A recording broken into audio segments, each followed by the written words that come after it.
Now, hello, we're here for chapter 7 of Little House in the Big Woods. Good boy. And here's Mr. Peps. He's good and peppy. Good boy, Peps. Yes. Now this chapter, yes. Say hello to everyone. This chapter, I really liked yesterday's chapters about the two bears. I thought they were really great stories. This chapter is called The Sugar Snow. I'm going to show you the picture straight away so as not to keep disturbing Pepe, who looks like he might settle down there. And this is, I think, Grandpa getting the sugar snow. Hope you can see that okay. So, for days the sun shone and the weather was warm.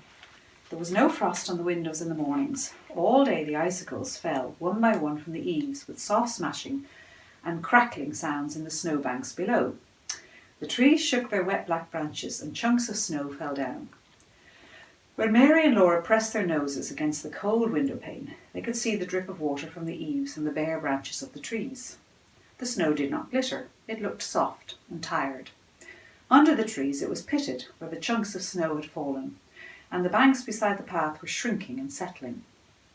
Then one day, Laura saw a patch of bare ground in the yard.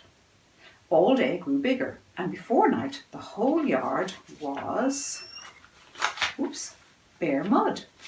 Only the icy path was left, and the snowbanks along the path and the fence and beside the wood pile. "Can I go out to play, Ma?" Laura asked, and Ma said, "May." Laura, "May I go out to play?" she asked. "You may, tomorrow," Ma promised. "Oh, you going off? You going off to play as well? Are you going to stay here with me? You got to stay here with me. Yeah, you stay here for a bit longer. Come on, it's not so boring, is it? What have you got there? What have you got in your eye? Oh my goodness. Okay. What have you? Oh, you're okay. Good boy. Yeah. Mr. Peps, he looks like he wants to get going. Just stay here for a bit. Hey? You're the best, most exciting thing on this story, aren't you? Yes. Oh, Peppy, you're such a beauty. Now, my poor book that is totally falling to bits. Right. "You may tomorrow," Ma promised. That night, Laura woke up shivering. The bedclothes felt thin and her nose was icy cold. Ma was tucking another quilt over her. "Snuggle close to Mary," Ma said, "and you'll get warm." In the morning the house was warm from the stove, but when Laura looked out of the window she saw the ground was covered with soft, thick snow. All along the branches of the trees the snow was piled like feathers, and it fell in mounds along the top of the rail fence and stood up in great white balls on top of the gatepost. Pa came in, shaking the soft snow from his shoulders and stamping it from his boots. "It's a sugar snow," he said.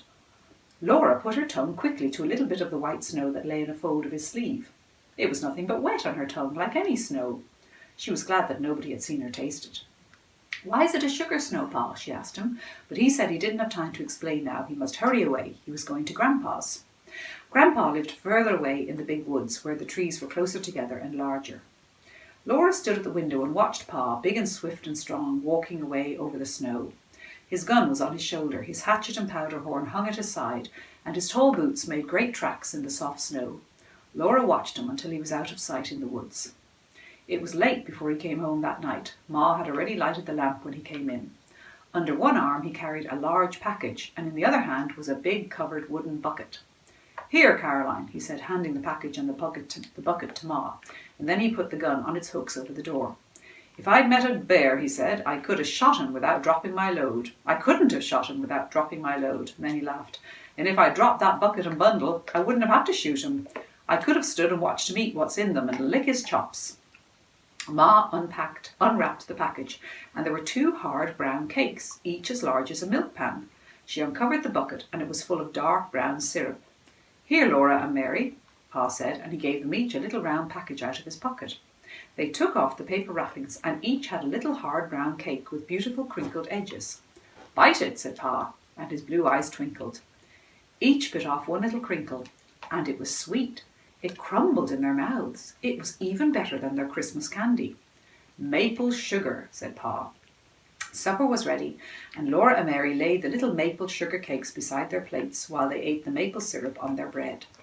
After supper, Pa took them on his knees as he sat before the fire and told them about his day at Grandpa's and the sugar snow. "All winter," Pa said, "Grandpa has been making wooden buckets and little troughs. He made them out of cedar and white ash, for those woods won't give a bad taste to the maple syrup. To make the troughs, he split out little sticks as long as my hand and as big as my 2 fingers. Near one end, Grandpa cut the stick half through and split one half off. I'll show you the picture already because that will explain it better. There's the bucket and there are the little troughs that he's made. And that's for getting the maple syrup out of the trees. Can you see them? I hope you can see them okay. So, near one end, Grandpa cut the stick half through and split one half off. This left him a flat stick with a sharp piece at one end. Are you interested? Are you looking at the pictures? Then with a bit, he bored a hole lengthways through the square part. And with his knife, he whittled the wood till it was only a thin shell around the round hole. The flat part of the stick he hollowed out with his knife till it was a little trough. He made dozens of them, and he made 10 new wooden buckets. He had them all ready when the first warm weather came and the sap began to move in the trees. Then he went into the maple woods, and with the bit he bored a hole in each maple tree, and he hammered the round end of the little trough into the hole, and he set a cedar bucket on the ground under the flat end. The sap, you know, is the blood of a tree. It comes up from the roots when warm weather begins in the spring, and it goes to the very tip of each branch and twig to make the green leaves grow.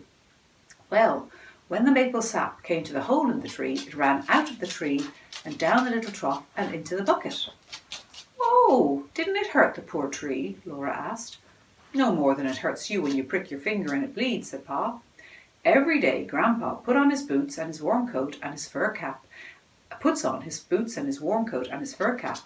and he goes out into the snowy woods and gathers the sap.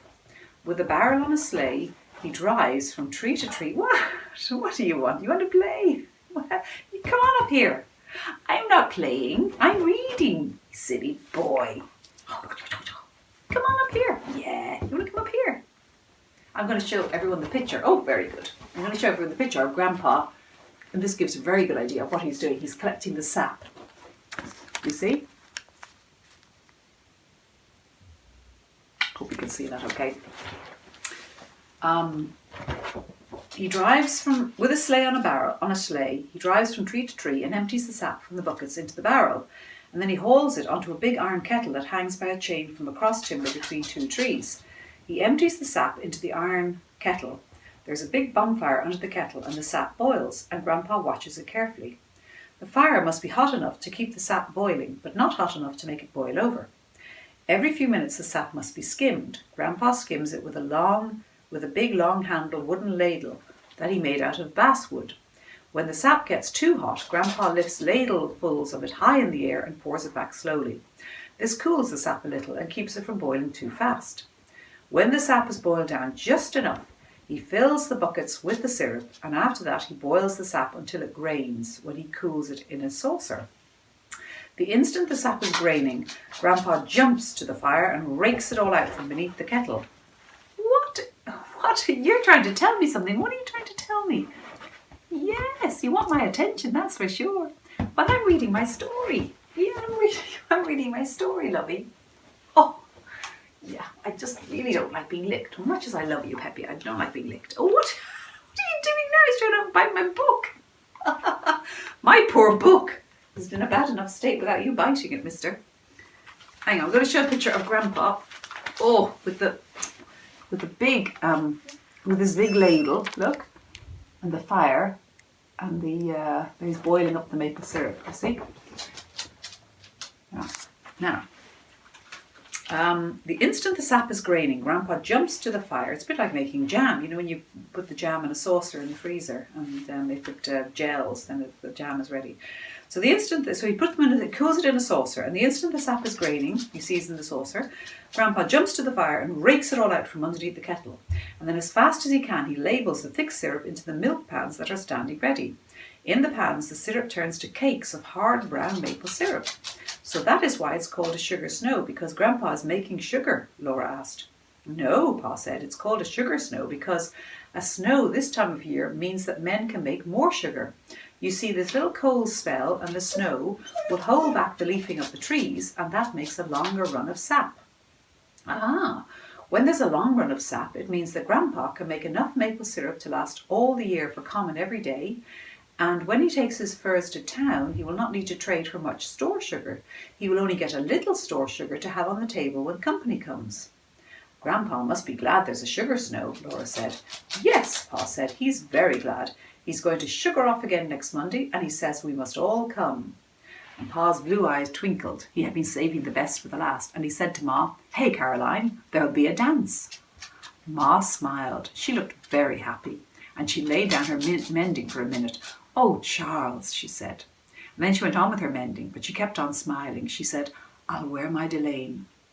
Ma's delaine dress was beautiful. It was a dark green with a little pattern all over it that looked like ripe strawberries. A dressmaker had made it in the East, in the place where Ma came from when she married Pa and moved out west to the big woods in Wisconsin. Ma had been very fashionable before she married Pa, and a dressmaker had made her clothes. The delaine was kept wrapped in paper and laid away. Laura and Mary had never seen Ma wear it, but she had shown it to them once. She had let them touch the beautiful dark red buttons that buttoned the basque up the front, and she had shown them how neatly the whalebones were put in the seams inside with hundreds of little crisscross stitches. It showed how important a dance was if Ma was going to wear the beautiful delaine dress. Laura and Mary were excited. They bounced up and down on Pa's knee and asked questions about the dance until at last he said, Now you girls run along to bed. You'll know all about the dance when you see it. I have to put a new string on my fiddle. There were sticky fingers and sweet mouths to be washed, and then there were prayers to be said.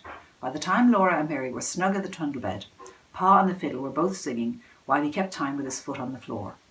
And this is what he sang. I'm Captain Jinks of the Horse Marines. I feed my horse on corn and beans. And I often go beyond my means, for I'm Captain Jinks of the Horse Marines. I'm captain in the army. And that's the end of chapter 7. As you see there, chapter 7. And tomorrow, or the next time I read, it'll be chapter 8, and that is called Dance at Grandpa's, and that's going to be the sugaring off dance. So that should be, I think that's a nice story, and we hear more about Ma's beautiful delaine dress. Do you want to come up and just say goodbye to everybody? Oh, yes, you're very frisky today, aren't you? Yes, you want to get out in the sunshine? Yes, and I don't blame you. Yes, good boy. Anyway, I hope you've enjoyed the story. And interesting about the sap and the how they made the maple syrup. Very interesting. I love that they only have the store-bought white sugar on the table for company.